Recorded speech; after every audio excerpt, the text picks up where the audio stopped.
Hey, this is Ken for the Information Nation, and tonight I'm bringing you more stuff. That's right, more stuff.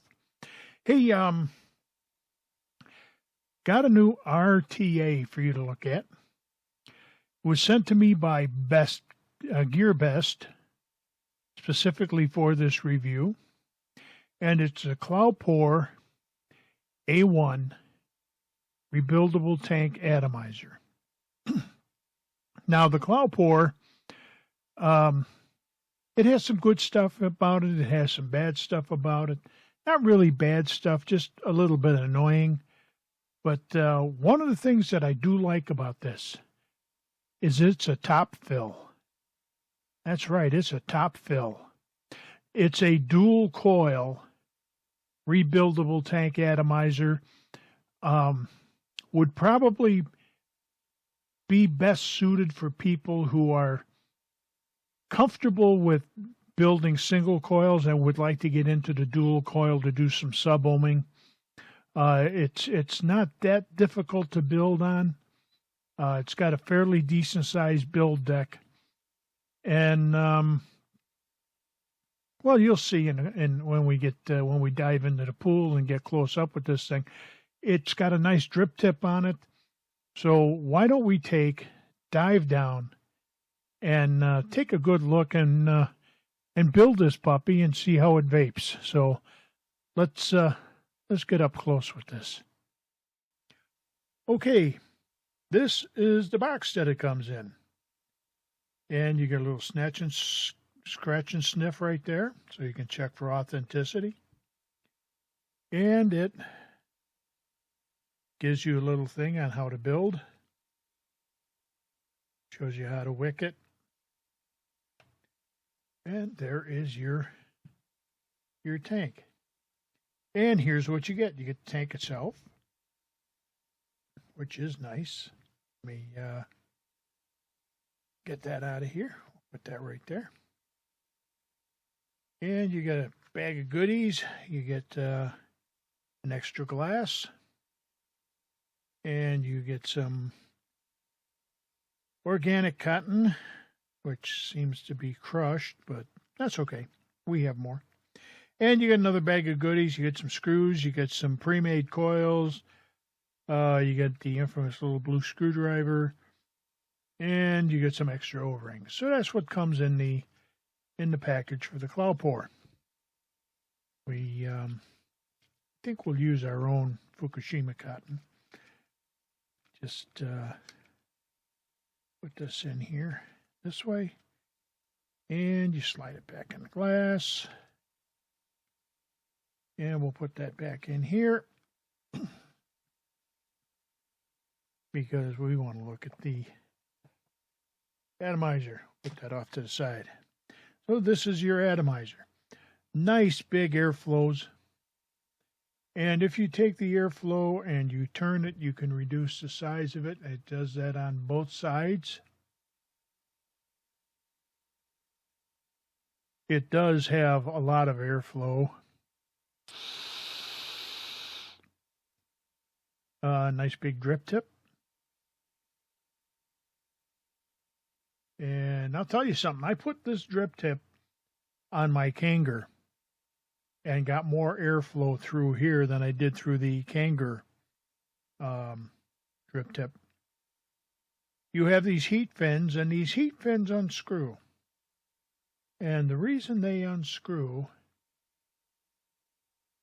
is, like I told you before, it's top fill. Look at the size of those. Look at the size of that. Let me see if we can get this to focus. And we'll shut the autofocus off. Look at the size of those. They're on both sides. You can get a dripper in there. You can get a needle in there. You can even, if you've got one of those bottles that have the little tips on them, you could even get those in there. This thing has got plenty of top fill to it. And you can see right down into where the coils go. So let's put the autofocus back on. Take it apart. One of the drawbacks with this is when you're rebuilding your coils, or when you are going to re-wick it, you're going to have to drain this tank. And I'm going to show you why right now. Because when you take this apart, it unscrews from the chimney first. Chimney's got a nice, and here's you see how easy the glass comes off. It's got a rubber O-ring right here to seal it at the top. Has a nice O-ring right here for the chimney. And chimney comes off in two sections. Take the top section off right here. And you take the cover off right here. Now I have one coil in here, and you're going to see why in a minute. But let me point something out to you. Look at the size of these juice channels right here. See if we can get this focused in for you. Because this has some very nice juice channels. And even when you have the cover on, let me put the cover back on.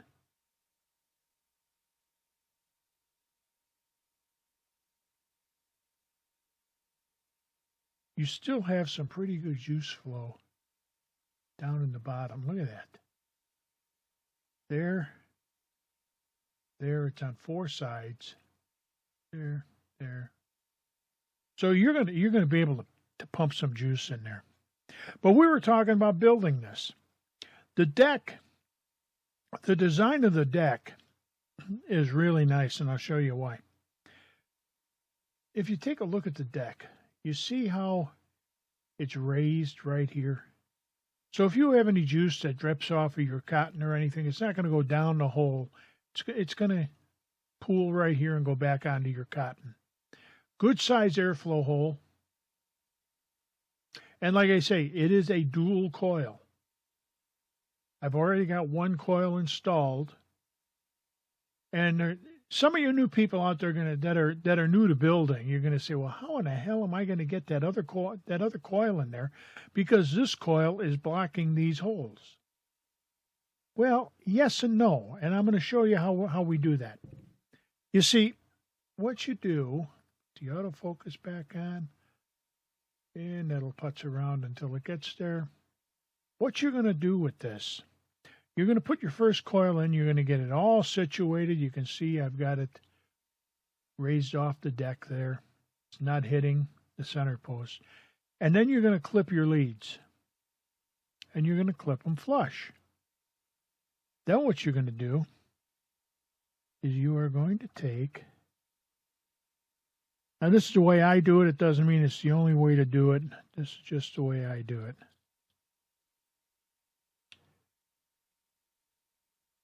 Going to take it like that. Get my little coil master out here, slide it through, and we're going to take that coil out. That coil is built. That coil is built and ready to go back, ready to go in. Yep, there it is. There's the rest of it. So we're going to leave that right there. Now what we're going to do is we're going to position the second coil.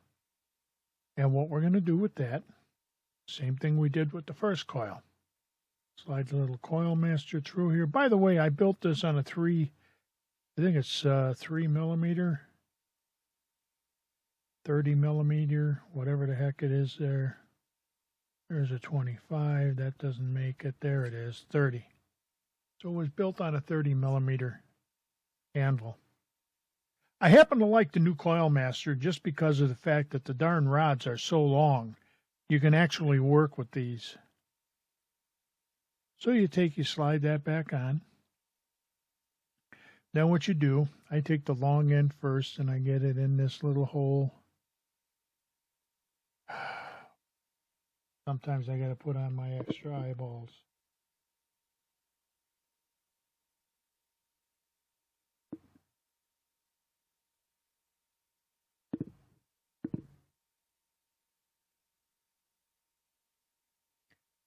All right, here we go. We got them slid through the holes. These are 10 wraps, 28 gauge Canthal. Move the mic a little bit. That might work a little better. We're just going to slide it in. We're going to get it in place. This way you can work with it. And get it right where you want it.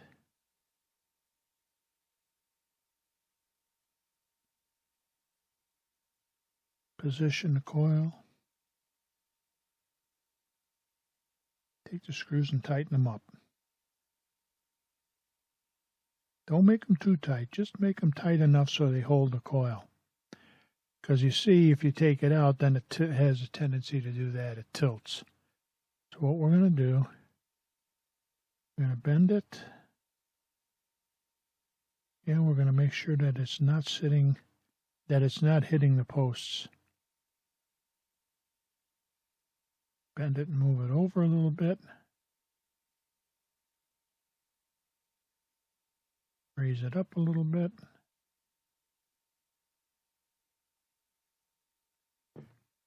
That looks good. Let's tighten it up.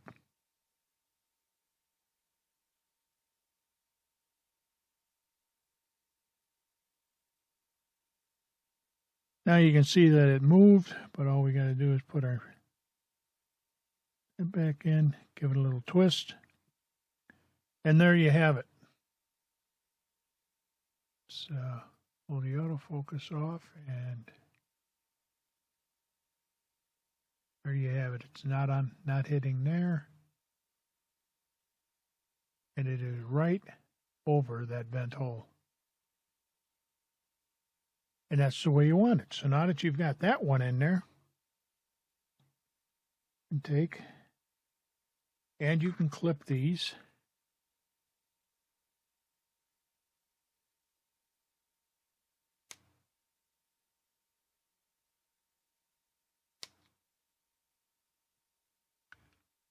That's one.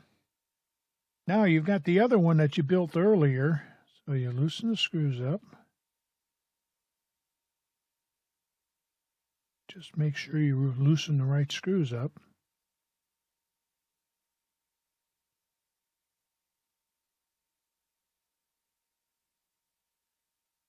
And remember which way you put it in. Now the one with the bent lead, you can see where it's bent off to the side. And let me turn the autofocus back on, then I can pick that back up.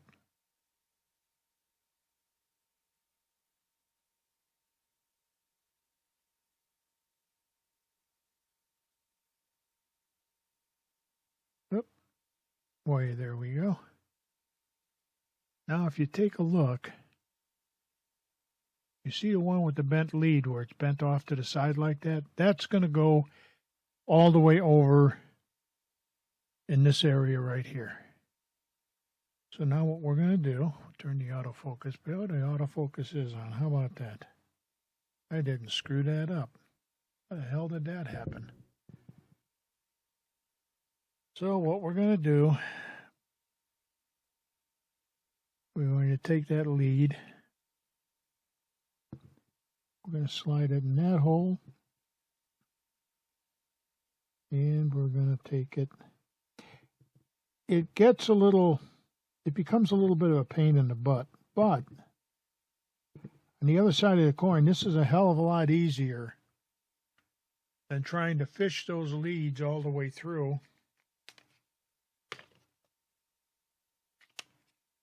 And bending it around the coil and then trying to put the coil back in.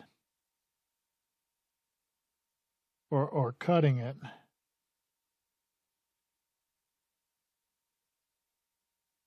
There we go. Straighten that out a little bit.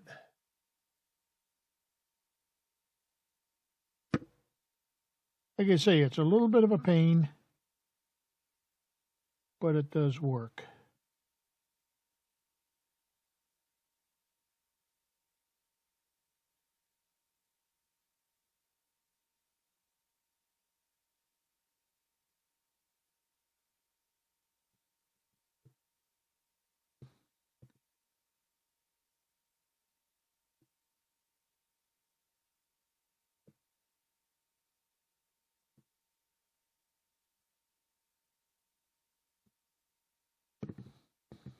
There you go.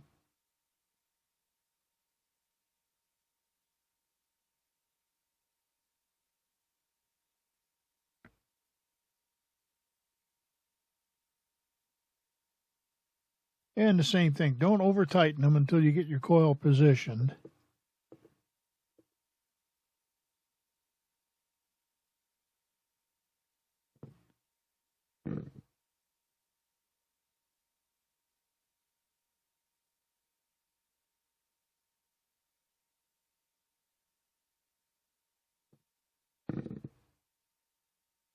Damn microphone keeps getting in the way here. And you do that. And you tighten it there, and there you have it. There is your dual coil build. As soon as this focuses, there's your dual coil build. You can see that they're right over the ear, not touching the center of the deck.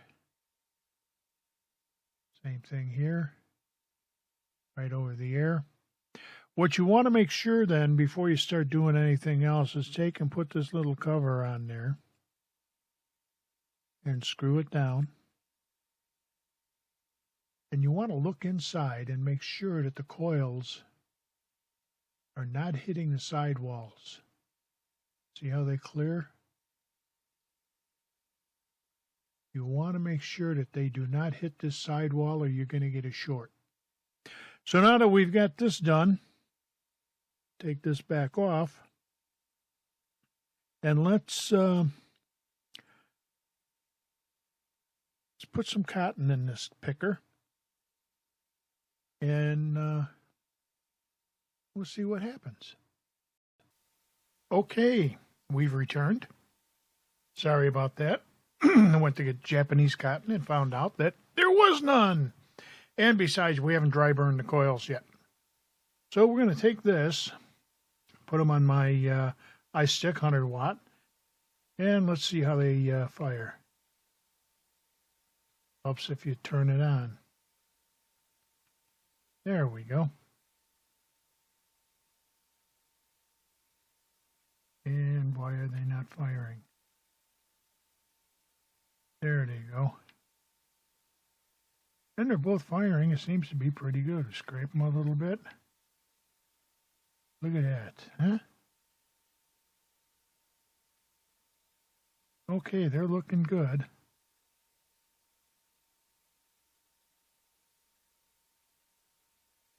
A little bit of a problem with this one here.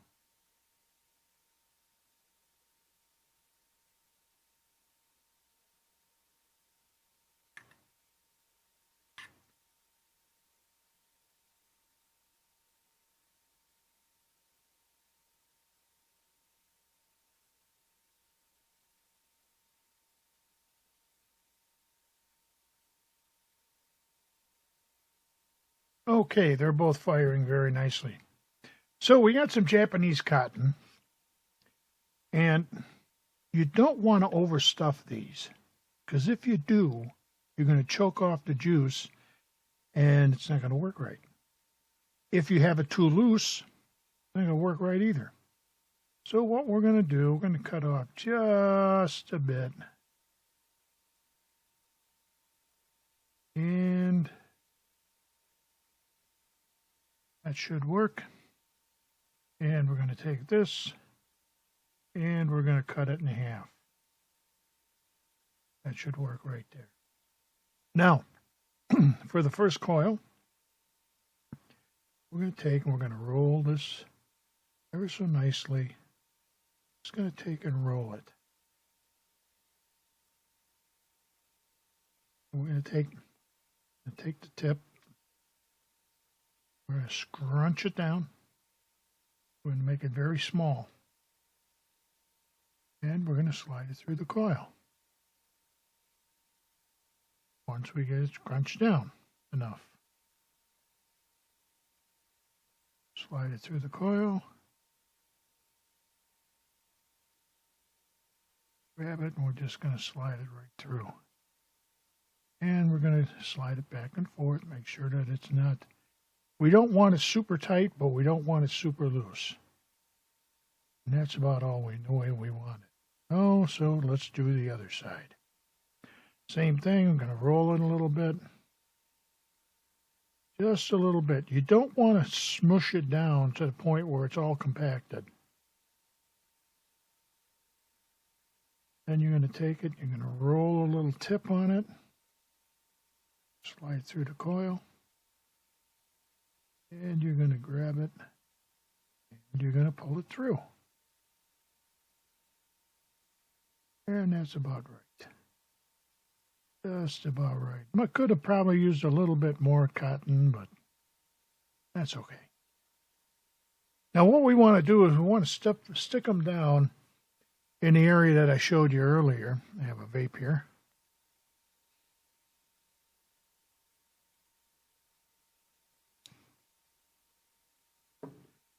All right.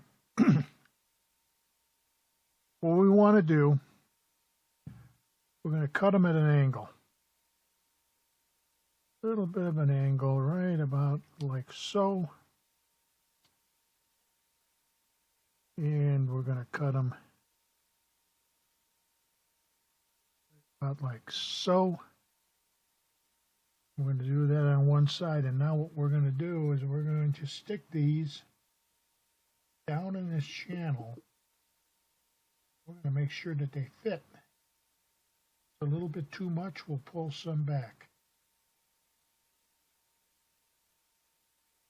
Doesn't have to be a whole ton of cotton, just enough for the juice to hit it. The same thing over here.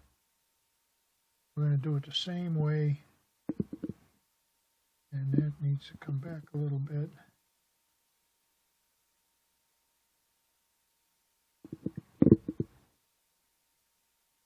Just so it sits in there that way. And then we're going to do the same thing to the other side. We're going to cut this a little bit shorter.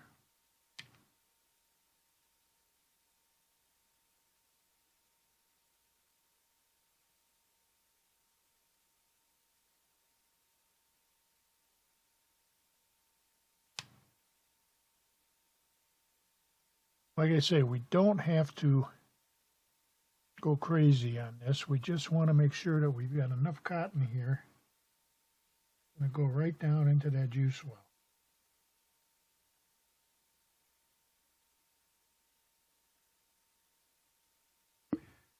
And it doesn't have to be a whole ton of juice on the cotton. All you really need to have is enough to so when the juice comes through the bottom and it comes up, it hits that cotton and it starts to wick. If you overstuff that slot, what'll happen is it'll dam up there and you're going to start getting dry hits. It takes a little bit of time. You new guys out there, you new people out there that have been coiling for a while, doing single coils, you know darn well if you overstuff the cotton, then you got to go in and pull it out and re-wick it. Well, you get the same thing with a dual coil. So what we're going to use, I got a little bit. Let's see how much of that I got left. Not a whole lot. So what we're going to do is we are going to use some Blackberry Juicy Peach Amaretto. One of my own.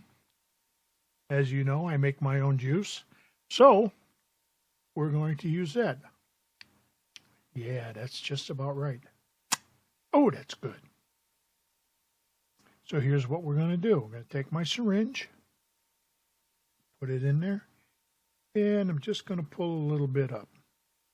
Not a whole lot, because right now all I'm doing, let me get a Kleenex here because we're going to have to put that on top of something. All I'm going to do is I'm going to wet the wicks. Just going to put enough on here.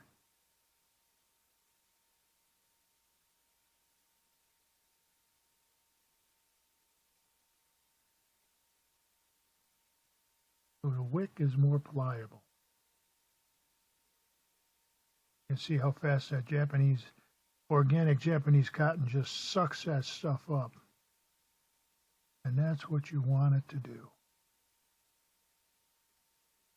Whoop. No, that's okay. A little bit of extra never hurt anybody.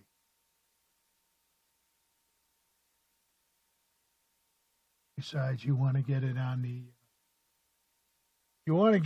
the O-ring as a lubricant. So now you can go in here and you can fit those wicks right in those juice channels.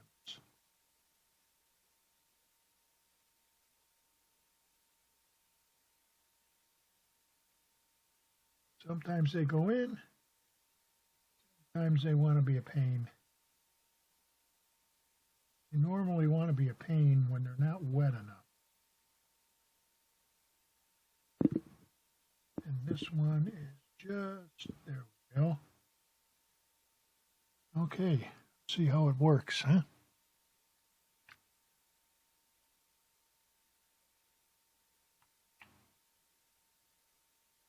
Yeah, works pretty good. By the way, this turned out to be a 0.7 ohm build. So let's put it back together. And we start with the cap.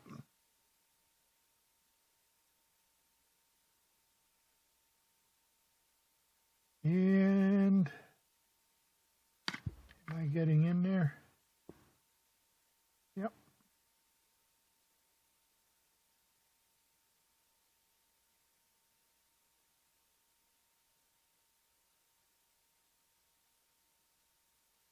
And there we go. You don't want any wick showing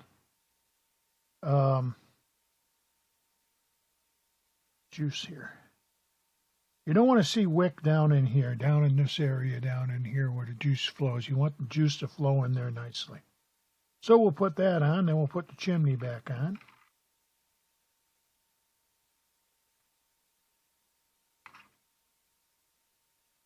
And we put the glass back on. And we're going to put the top cap back on.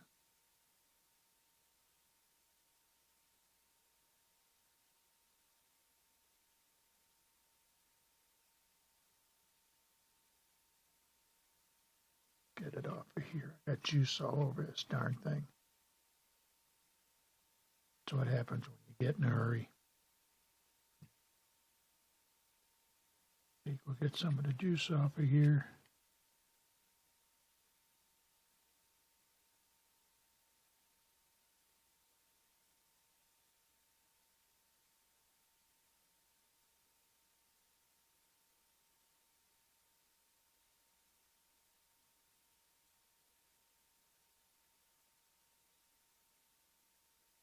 You've got to be careful. If you grab down here, all you're going to do is spin the airflow controller. You got to grab up a little bit higher.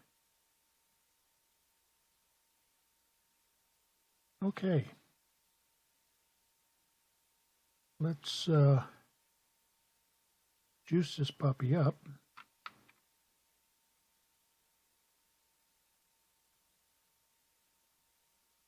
Like I said, you've got plenty of room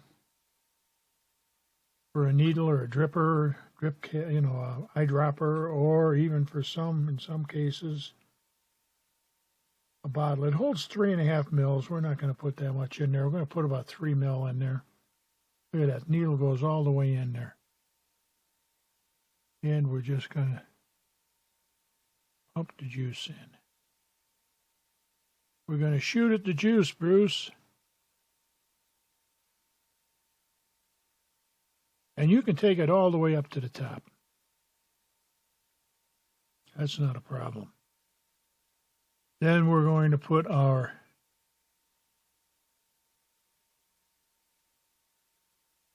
cap back on there as soon as it grabs. There we go.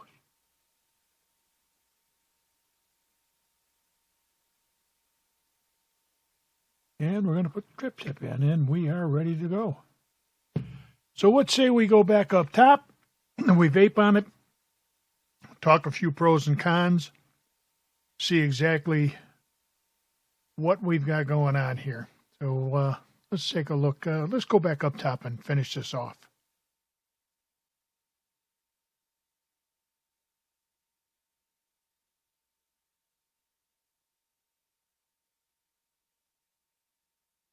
That is a good vape.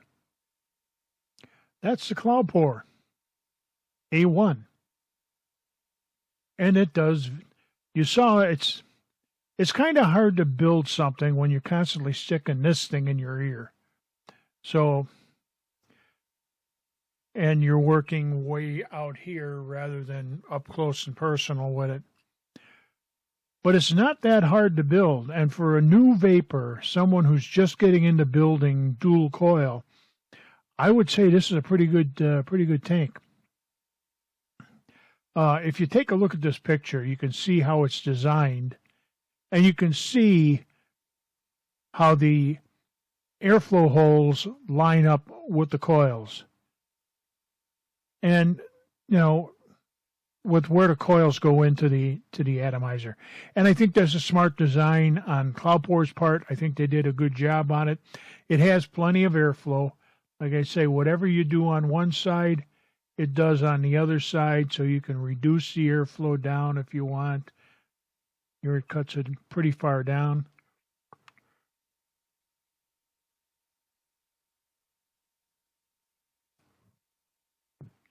That's like trying to suck a bowling ball through a straw. And if you go wide open, and I mean wide open, you can see all the way through.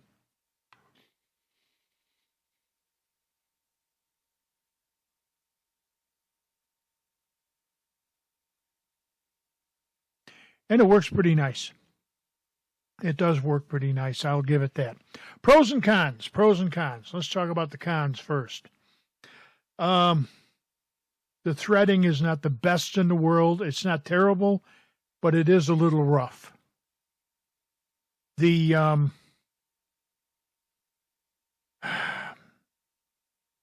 don't like the fact that in order to re-wick it, you have to take the whole thing apart, which means you've got to drain your tank. Because in order to get down to your wicks here, you've got to take this whole thing apart. That's all there is to it. So you're going to have to drain your tank, or you're going to have to do it when the tank is pretty well empty. So if you're going to re-wick or recoil, you've got to find a container to put your juice in. So you're going to need a syringe or something, or you're just going to dump it out. That's not a gigantic killer for me because I do use syringes, so I can siphon the majority of the juice out of there. But for somebody who doesn't have one, it might be a big negative. It does fit together nice. It's tight. The machining quality, I would say, is average. I wouldn't call it above average. I wouldn't call it below average. I would just call it average. Maybe on a scale of 1 to 10, maybe a 6.5. 7 at the tops. Machining is a little bit rough on it. So those are the cons, but let's look at the pros. 3.5 mil capacity, not gigantic. Not when you're sitting here with a 7 mil tank. The deck is easy to build on because of the fact that your positive and negative holes, rather than being like this, are like this. So you've got that offset. It's not a gigantic offset. It could have been a bigger offset. They could have dropped the one down on the negative post a little bit farther. I use 26 gauge Kanthal in this. Now that's not cable, but it's pretty good size. You could probably go down to a 22 gauge, maybe a 20 gauge. I don't think it'll go too much farther than that. Wicking is okay if you're not sticking a microphone in your ear constantly. Nice big bore drip tick, plenty of airflow. I mean, just gobs of airflow on this thing.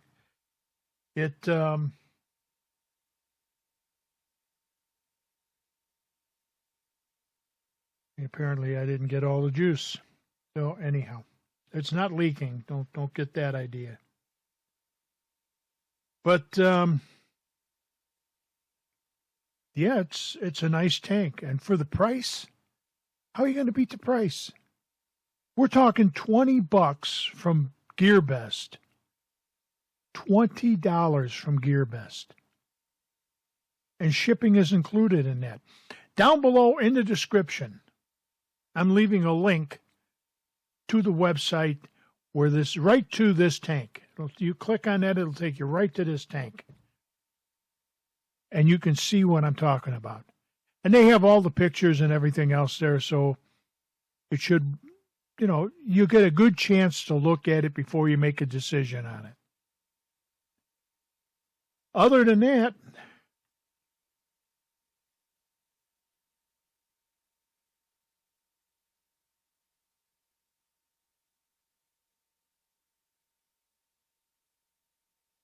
well, let's do a little comparison here.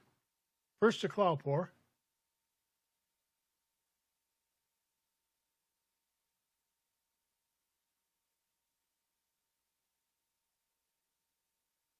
Then my Kanger.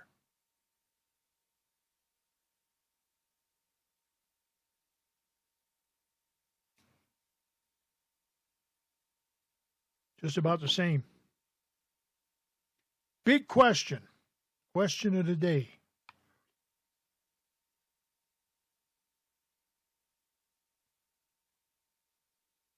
Would I buy it?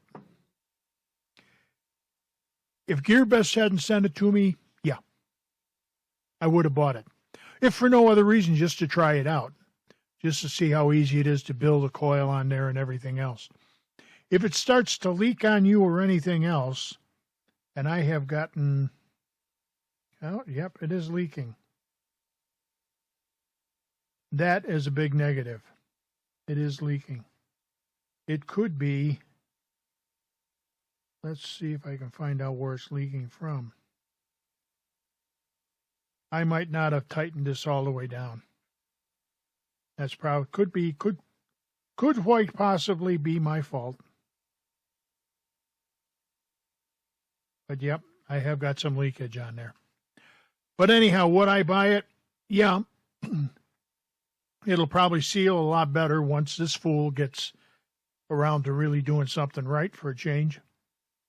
So that's all I got for you. Hey, this has been Ken for the Information Nation, bringing you more stuff. Subscribe if you would. Give us a thumbs up. Share the video with your friends. And remember, in the meantime, in between time, ain't we got fun? Hey, have a good day.